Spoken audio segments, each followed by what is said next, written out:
So for me, it's going out there and doing everything I can to win, and the end result's going to be the end result. So everyone had that same mentality. I think it was just going down there playing hard and not regretting anything.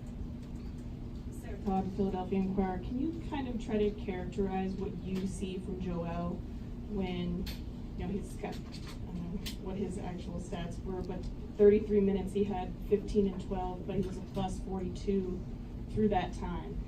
And so what are you seeing out there? Like, how is he impacting the game? Just with his size defensively, he's able to alter shots, block shots, and that also leads to fast breaks. So for us, having him is huge. And then down low, he's such a force. He draws a lot of attention. So for us, we can make plays from that. But he's been doing well, for the circumstances he's been under. Dave McMenamin, ESPN. Ben, in the back there, following up on Sarah's question about Joel, in particular in the third quarter when he's blocking those shots from Kawhi Leonard, and you guys seem to be feeding off his energy. Was that turning the page at all from, as a teammate, from what he'd been through the last 2.5 games to like looking at, okay, maybe we're getting back on track here?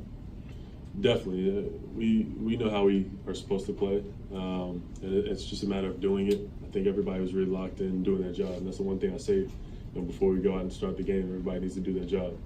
No matter if it's small or big, whatever you look at. In terms of that, everyone has a role and everyone has to do it. Right here in the middle, Ben. I noticed you took the sleeve off tonight, and instead of those 3/4 leggings that you usually wear, you're wearing something shorter. Yeah. Any reason for that? It was more of a physical thing for me. Just go out there and just play. Don't worry about sleeves, whatever you have on. Just go out there and hoop and get back to being me. Did you feel something different tangibly that make a difference for you? No, I was just going out there and leaving it on the floor. Ben. You mentioned being able to play downhill tonight. A lot of people want to see you do that more often. What was working tonight that allowed you to do that? Just spacing. Guys being in their spots where they need to be also allows me to do that. And just me having that mindset of getting downhill and making plays. Ben, there have been some pretty big swings in this series from game to game for you personally, for the team in general. Why do you think that is? It's the NBA. Guys make runs, teams make runs.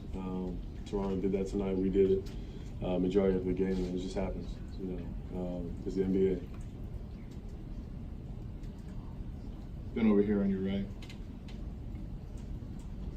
Can you characterize Jimmy Butler's play, especially in the first half tonight, and what it meant to you guys in that moment? It's just the energy he brings, offensively and defensively. When you have a guy like that, it kind of sets the tone, and everyone's able to feed off that. So he really gets us going in the game. So especially James Ennis, guys like that, Mike Scott, guys who come out and just play physical and have that passion for the game, allows everybody to kind of have that same mentality and mindset. Ben, back row on your left. Let's talk about the moment you guys, the season-out moment as a team from the get-go.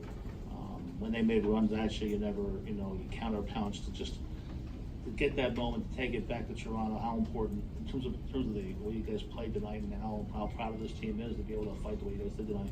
It's huge. Before I get him on the floor, I kind of just looked at the starting five, our starting five. I was like, we got a lot of talent, and with that comes responsibility. Everybody has to do their job.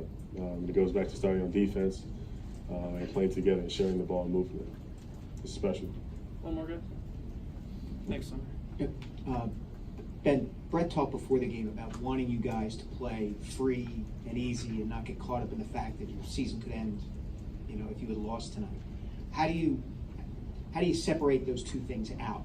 How do you not allow yourself to get caught up in the thought of, hey, if we mess up, it's all over. How do you get to yourself to the point where you can play the way you need to play? I think when you have guys who are just competitive in general, then that goes out the window. You go out there and play hard and try and do everything exactly how it should be done.